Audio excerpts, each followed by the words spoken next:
Kak Rere, iya. Buat hari ini yang ke Rere ya, materinya tentang apa itu tadi ya? Ya, IKA. Jadi mungkin Rere udah siap buat materi?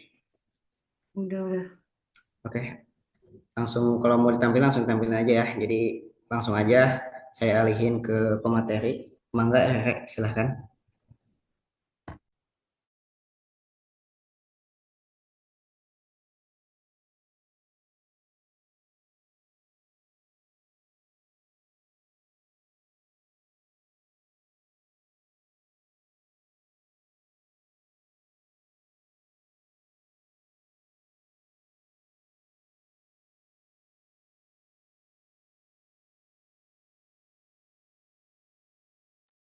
Kelihatan nggak guys? Kelihatan, Rek. Oke, ini aku mohon maaf ya aku nggak nyiapin bahan, jadi aku pakai PPT dokternya aja. Sebenarnya aku yakin kalian tuh udah tahu semua cara ngeplotin si berat badan sama tinggi badannya ini. Terus mungkin kalau misalnya dari awal aja deh dari contoh kasus aja kali ya.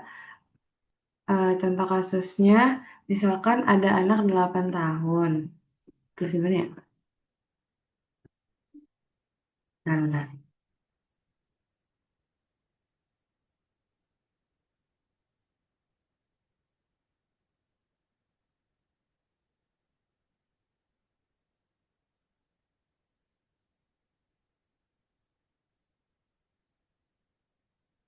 Ih,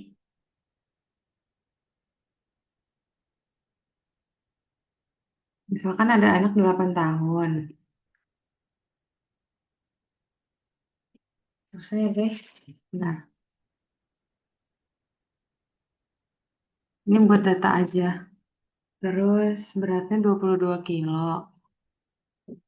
Sama tingginya 120 cm. Ini kan kalau diingat-ingat aja kalau misalnya anak masih umur eh, baru lahir sampai 5 tahun itu masih pakainya tuh WHO. Terus kalau misalkan 5 tahun ke atas pakainya CDC. Nah, yang ini aku tunjukin ini kurva CDC. Terus kalau misalnya anaknya prematur pakainya kurva Fenton.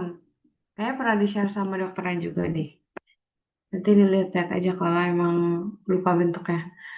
Nah, eh, pengukuran ini tuh eh, harus tiga-tiganya. Jadi harus meliputi berat badan per umur, terus juga eh, tinggi badan per umur sama berat badan per tinggi badan. Tapi selain itu kalau misalnya anaknya curiga ada tumor atau edema itu bisa juga ditambahin dengan pengukuran lingkar lengan atas. Kalau anak bayi penting juga buat ukur lingkar kepalanya buat identifikasi apakah anak ini hidrosefalus atau hidrosefalus, mikrosefalus atau makrosefalus. Nah, dari soal ini yang 8 tahun, 22 kilo, 120 cm, itu kita coba hitung berat badan per umurnya dulu ya. Jadi, misalkan si anak kan 8 tahun. Dari sini dia di 22 kilo. 22 kilo itu sekitar di sini nih. Eh, jelek banget lagi guys.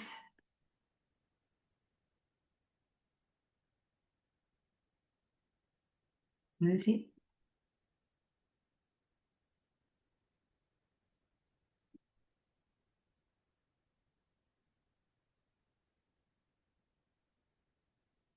Nih, dua,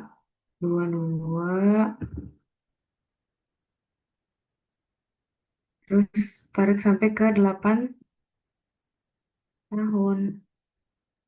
Di sini kan.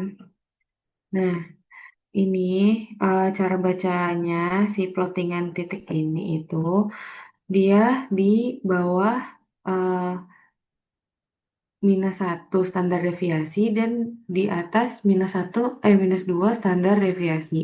Beda-beda waktu waktu bukan -2 -1 deh kalau CDC mah ini pakai ini nih. Berarti dia tuh di P P10 sampai P25. Nanti interpretasinya ada di sini nih. Ini kanan kiri kan kelihatannya guys, teman-teman. Apa Iya, cuma Re. satu doang? Oke. Ini nih nanti interpretasinya tuh ada di sini. Eh, setelah dihitung ya, tapi setelah dihitung. Nah, terus cara ngitungnya gimana kalau berat badan per umur? Sama aja. Nih, dia kan berat badan saat ininya tadi 22 kilo kan? 22. Nah, kalau misalnya kita tarik eh berat badan 22 kilo itu setara, harusnya setara sama anak 7 tahun nih. Nah, tapi kita nggak pakai yang anak 7 tahun, kita pakainya anak yang dia, gimana ya jelasinnya? Yang dia tuh kalau misalnya di 8 tahun ini harusnya berapa gitu loh. Ini kan 8 tahun. Kalau misalnya kita tarik, ini kan mediannya ya, P50-nya tuh ini. Nah, kalau kita tarik, ini tuh sekitar 25 atau 26 nih. 26 lah ya. Di 8 tahun tuh harusnya 26. Nah, tapi 26 apa 25 nih? Lihatnya apa guys? 26. 26. 26. Oke lah 26 lah ya. Kita ambil 26 coba. 26. Ih. Terus 25 baru, setengah kamu, Re. jelek angkanya 26 aja lah guys. 25 ya? 25 aja deh, 25 deh. Jereng-jereng dah. Kayaknya ini kagak bakal masuk sumatif doang. Ini mah nice to know. Nggak nice to know sih. Kalian kan harus harus bisa. Oke, 22 per 25 dikali 100. Kan kalau CDC itu lebih ke pakai kurva gitu-gitu kan. Nah, hasilnya itu 88%. 88. Ih.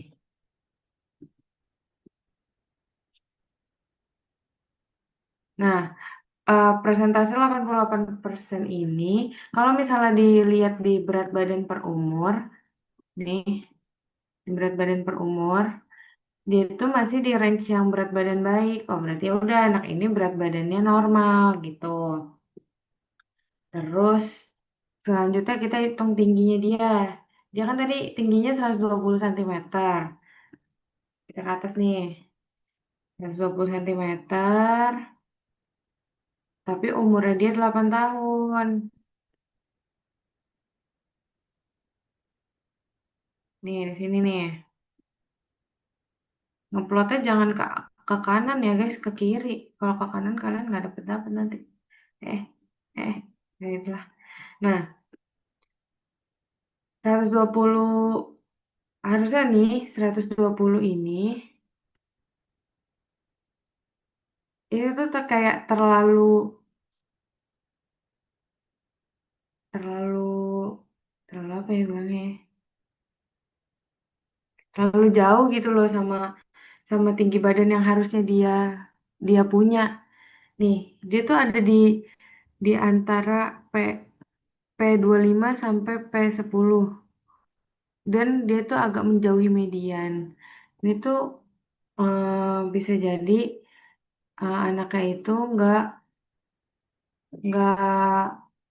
nggak bertumbuh dengan baik juga karena kita belum tahu BMI-nya. Bentar ya, berisik berisik.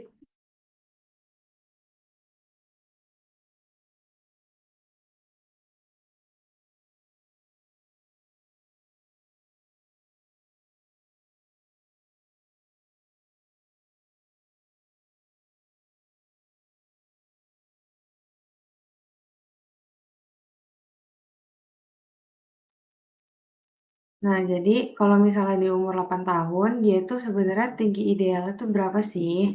Yaudah ikutin aja berarti kan. Bedain deh warnanya.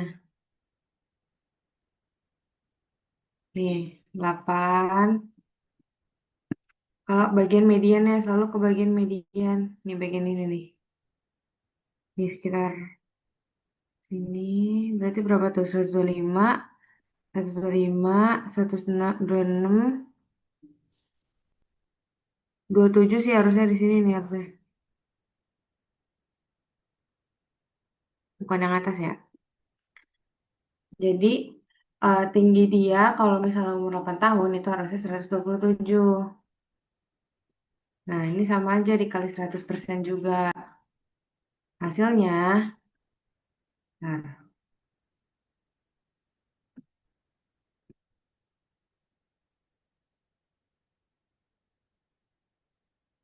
hasilnya tuh 94,4.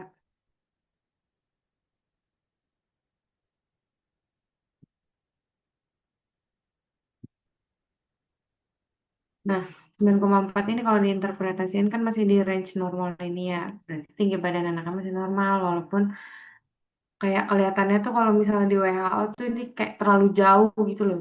Bukan terlalu jauh sih, maksudnya jauh lah ya dengan dengan apa persentil yang ada di sini gitu loh. Nah, terus habis itu kita ngitung BB per TB. Nah, BB per TB ini dihitungnya dari tinggi badan. Jadi kan tinggi badan dia, nih aku bedain lagi warnanya. Apa ya?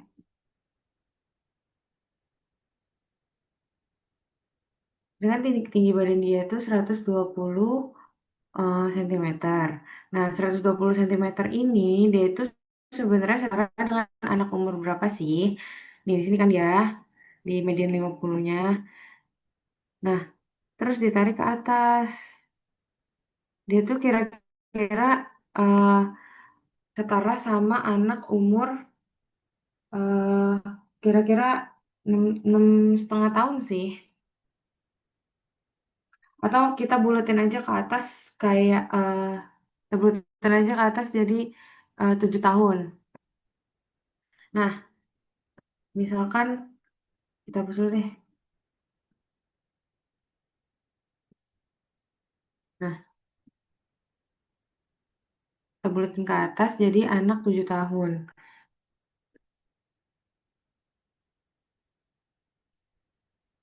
Nah, habis itu kalau udah dapet anak 7 tahunnya ini dengan tinggi yang sekarang yang dia punya ini, nah kalau di anak 7 tahun beratnya berat idealnya tuh berapa?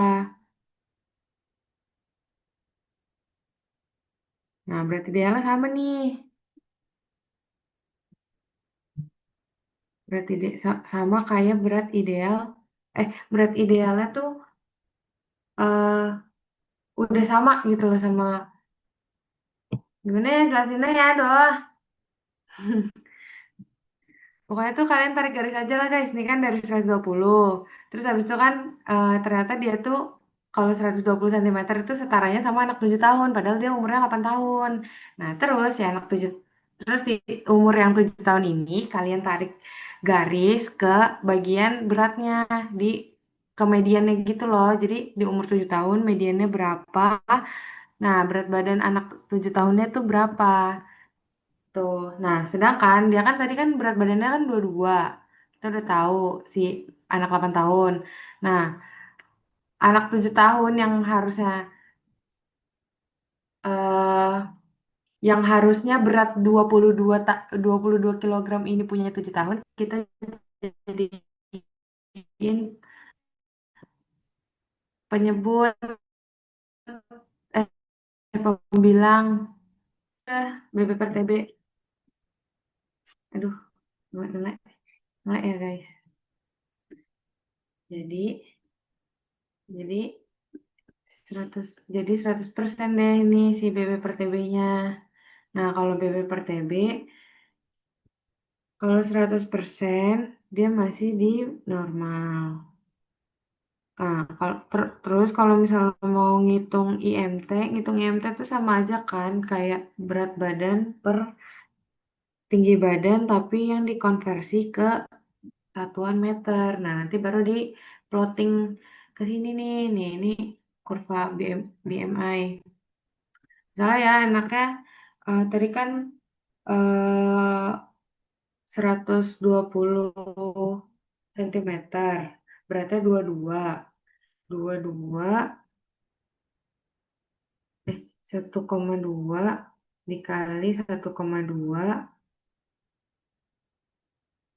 Nah, terus 22 dibagi 1,44 hasil dari hitung BMI.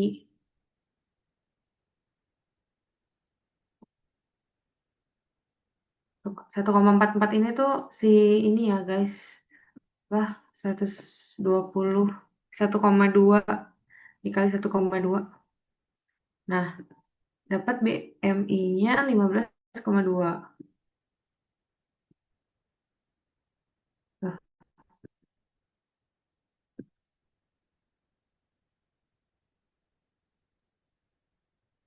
nah, ngeplotnya tinggal gini aja dia kan tadi umurnya 8 tahun. Umurnya 8 tahun kan BMI-nya 15,2 sekitar nih. Nih. Nah, ini kan dia masih di batas median kan. Ya udah berarti dia masih normal. Tapi kalau mau misalkan mau di eh, biar lebih pasti lagi dilihat dari persentilnya.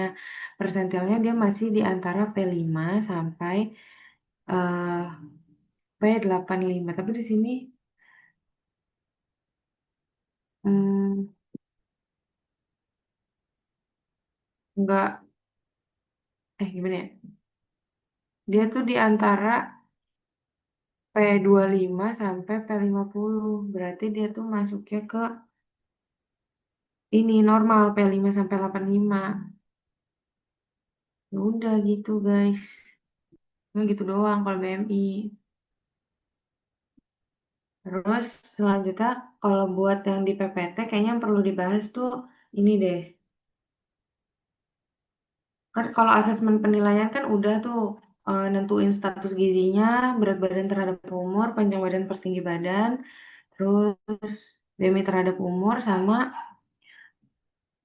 apa, panjang badan per umur. Nah, yang jadi masalah kalau misalkan anaknya itu ada kerusakan bagian oral atau bagian eh intestinnya, saluran cernanya, saluran cerna bawahnya. Ini kalau buat penentuan kebutuhan ini ya udahlah ya bisa dibaca sendiri RDA itu maksudnya angka kecukupan gizi itu kayaknya ada di buku nutrition tuh ada deh buat buat anak-anak tuh sering dibahas RDA ini. Nah, terus cara pemberiannya itu gimana? Cara pemberiannya ada dua. Eh, kalau pada anak-anak secara umum ya ada tiga. Ada oral, ada enteral, sama ada preenteral. Nih, oral, enteral, parenteral. Nah, bedanya apa sih? Oral itu tuh buat kalau anaknya tuh baik-baik aja, nggak ada kerusakan baik dari um, mulutnya, terus uh, usus usus usus halusnya atau intestinnya gitu-gitulah. Nah, tapi kalau misalnya anak tersebut misalnya ada penyakit di mulutnya, jadi nggak memungkinkan dia untuk mengunyah makanan, itu bisa dikasih via enteral. Enteral ini tuh contohnya tuh kayak nasogastric tube. Jadi dia tuh dipasang selang dari hidung sampai ke lambung. Nah, makanan enteral ini ada tiga jenis. Ya, ada polimerik, ada oligomerik, sama modular. Tergantung sama eh, apa fungsi fisiologis dari intestinnya, apakah dia masih bisa mengabsorpsi makronutrien dan mikronutrien dengan baik atau enggak. Kalau misalnya emang dia udah bener-bener obstruksi banget nih si ususnya, itu bisa bisa kasih yang udah sederhana gitu bahannya. Jadi si ususnya nggak begitu kerja lebih keras lagi. Terus eh kalau misalnya yang perenteral, kalau perenteral itu ada dua. Perenteral ada yang sentral sama yang perifer. Kalau yang perenteral eh, sentral itu tuh, bentar,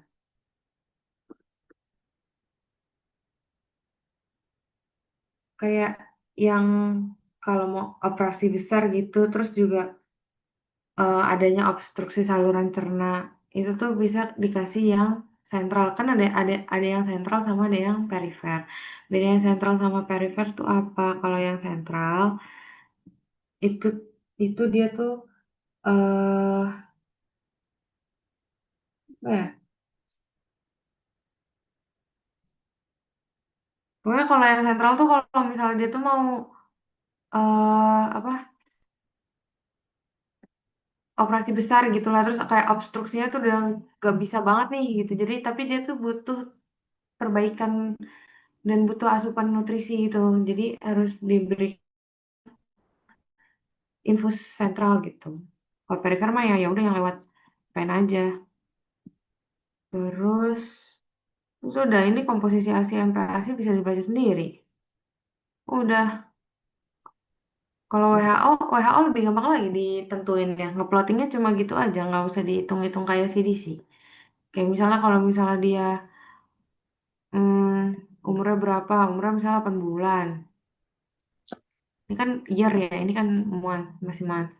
8 bulan, terus kalau dia berat badannya segini, nah itu tuh termasuknya di mana nih? Apakah plus 2 standar deviasi? Ini kan kalau WHO sama CDC itu bedanya di situ, teman-teman. Itu apa? Kalau yang WHO tuh lebih ke di atas di atas di atas 2 standar deviasi atau di bawah minus 2 standar deviasi gitu. Itu nanti disesuaikan sama ini nih tabel yang ini. Nah, ini kan ada tuh ada di atas 3, di atas 2, di atas 1 median. Nah, itu tuh ngeplotingnya lebih sederhana yang WHO daripada yang CDC. Tinggal diinterpretasiin aja di sini. Udah, udah at, gitu doang at. Oh iya nih, prinsip prinsip nimbang-nimbang nih, jangan sampai lupa. Kalau nimbang bayi, ya nggak apa-apa ditekuk kakinya. Terus, tapi kalau misalnya ngukur tinggi badan, jangan sampai ditekuk, harus dilurusin. Terus jangan pakai pakaian yang terlalu banyak atributnya lah kalau lagi ngukur berat badan. Terus, terus dah. Ada yang mau nanya?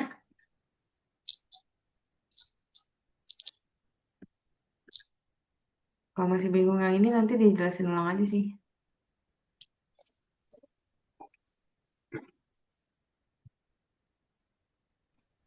Kayak mau nanya, Apa? kalau yang pengukuran berat badan emang boleh ditekuk ya? Soalnya Boleh? tadi sama dokter Nurman katanya diusahakan malah bagusnya dilurusin. Katanya gitu. Ini gambarnya aman? Kan kalau Iya sih. kalau logika ya, kalau menurut logika, eh, kalau misalnya ada anak yang, misalnya nih kakinya keluar-keluar, berarti kan ada berat badan yang masanya itu nggak terukur sama timbangan kan? Hmm, Kalau kalau menurutku sih gitu ya. Ini hmm. dari PPT-nya dokter ini juga boleh Dokter ini Yanti, ditekuk ha. sih bayi. Mm-mm. Ya, makanya tadi pas Kecuali lagi kalau kakak dia ngukur bingung tinggi juga. badan ya. Hmm, Ikutin sebenarnya kalau ujian kayak gitu kan sesuai ini ya, apa tutor. Tapi Kalau kata gue Hmm, sih aslinya nimbang bayi mah harus biar masuk semua gitu loh masanya dia. oke. Gitu. Ada yang mau nanya lagi guys?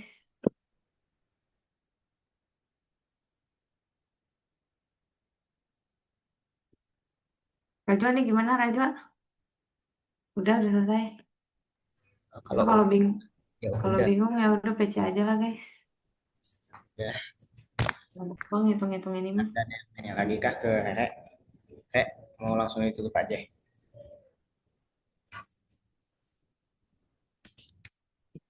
Terserah bebas.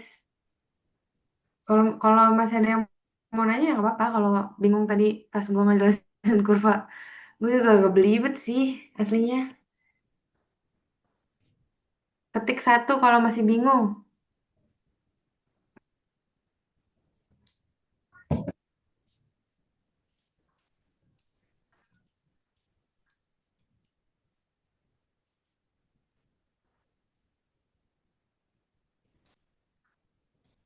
Oke, aman aman.